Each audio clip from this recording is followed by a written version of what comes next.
의사소통이고 그 다음에 남녀 차이에 의한 의사소통인데 또 하나의 차원이 있는데요. 아까 깊은 트라우마의 차이입니다. 성은 일단 생략하고요. 트라우마에 의한 거는 이 두 가지가 안 통할 때가 있어요.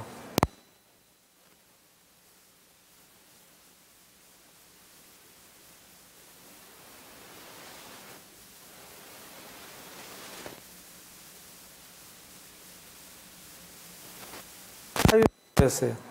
중소기업의 사장님인데 자수성가해서 제법 튼튼하고 안정된 기업을 이루었어요. 돈도 많이 벌고. 근데 그 사람에게 독특한 습관이 하나 있었어요.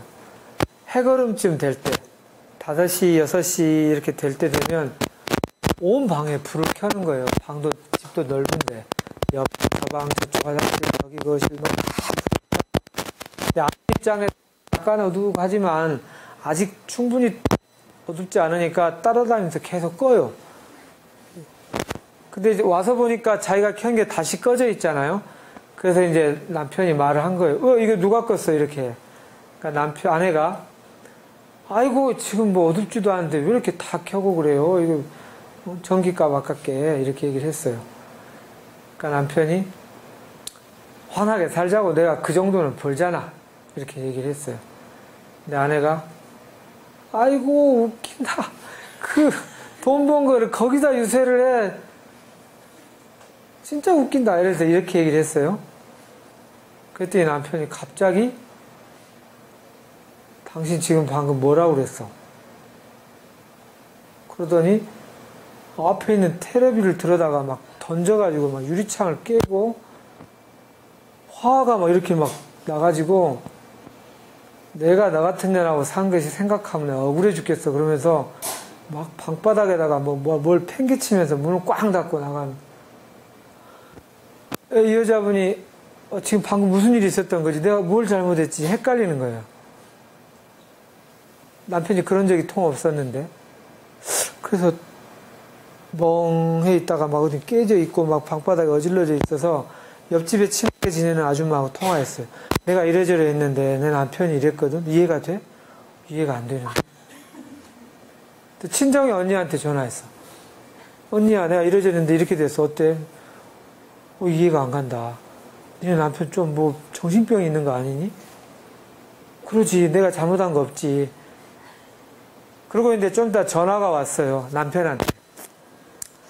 그래서 그냥 뭐 사과나 뭐 이런 건 줄 알았는데 월요일까지 도장이랑 서류 가지고 법원으로 오라는 거예요. 이혼하자고. 아무리 생각해도 내가 당신과 산 세월을 생각하니까 분통이 터져 못 살겠다고. 이게 이제 장난이 아니네. 이제 이게 이혼하자고 진짜로. 그래서 이제 어떻게 하다가 상담하러 온 거죠. 그래서 그 얘기의 내용을 들어보면서 이제 이렇게 심리학적인 원인으로 쭉 탐색을 해보다 보니까 왜 허걸음 때 이 사람이 불을 켜려고 했을까? 여기에 느낌과 욕구를 탐색을 하면서 답이 풀린 거예요. 이것도 짐작으로 뭐 어두우니까 켰겠지 이렇게 해서 껐다는 거죠. 근데 당신 어두우면 느낌이 어떤데? 라고 물었다면 자기도 모를 수가 있어요. 근데 이게 충분히 이완돼서 얘기가 되면 뭔가가 불안해.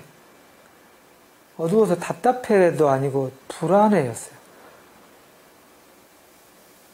뭔가가 되게 불안하고 쓸쓸해져. 그래서 찾아봤더니 이 사람이 아주 어려서 찢어지게 가난했어요. 그래서 어머니와 아버지가 맞벌이를 해야만 했어요. 막노동을 하고 다니면서. 근데 자기가 어렸을 때 뭐 7살 때 이렇게 8살 때 초등학교를 갔다 오면 그 시간에 대개 집에서는 엄마가 막 반겨주는데 다 일하러 나가고 없어요. 키를 자기가 문을 열고 들어가서 자기가 밥도 뭐 해먹기도 하고 차려 먹기도 하고 그 자체가 쓸쓸하고 외롭고 무섭고 근데 특히 해가 지려고 할 때 그때는 그냥 뼈꼬리 스무게 이게 이제 막 외롭고 두렵고 슬프고 이런 거예요. 근데 이게 내 무의식에 이렇게 확 스며든 거예요. 그렇게 오랜 세월을 지내면서 이제 이를 악물고 돈을 번 거죠. 어떻게 이제 돈을 벌어야겠다.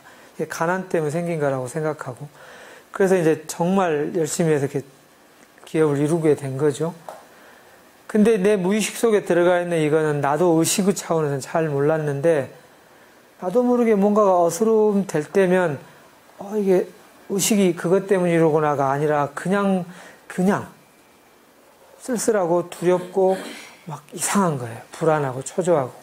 그러니까 막 켠 거였거든요.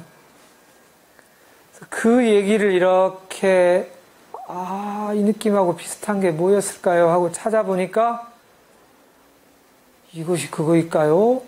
뭐든지 얘기해 보세요.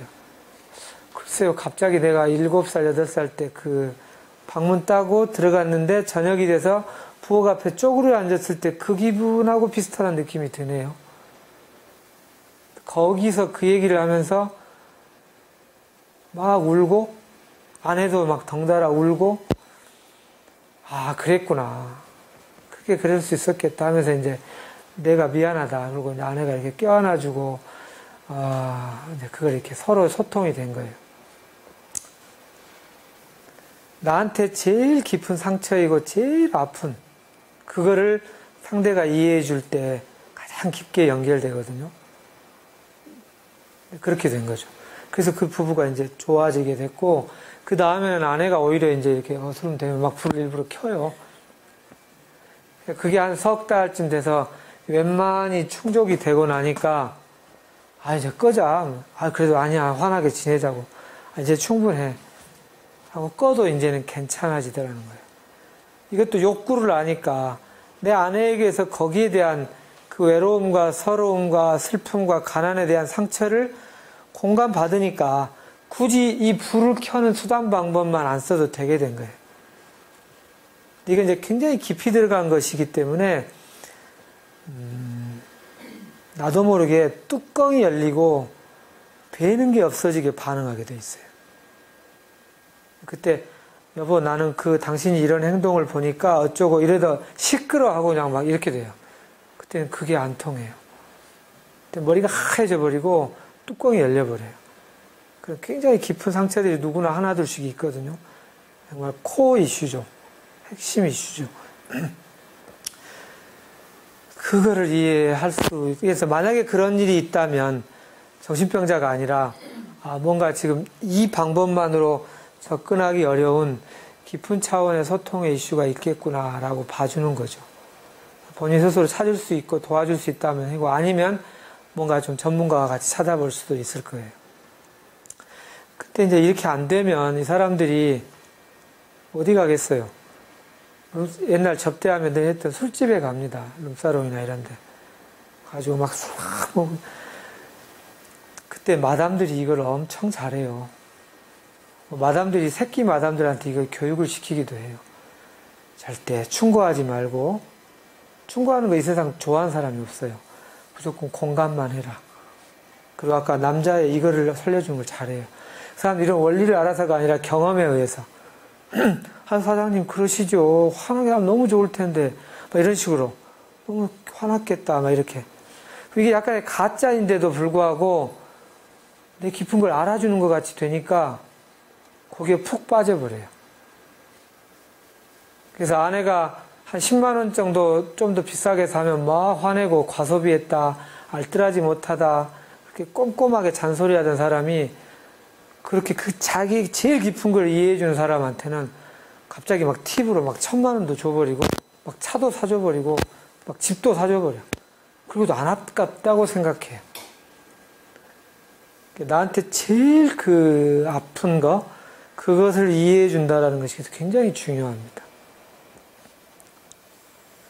그걸로 가정불화가 되는 경우가 많아요.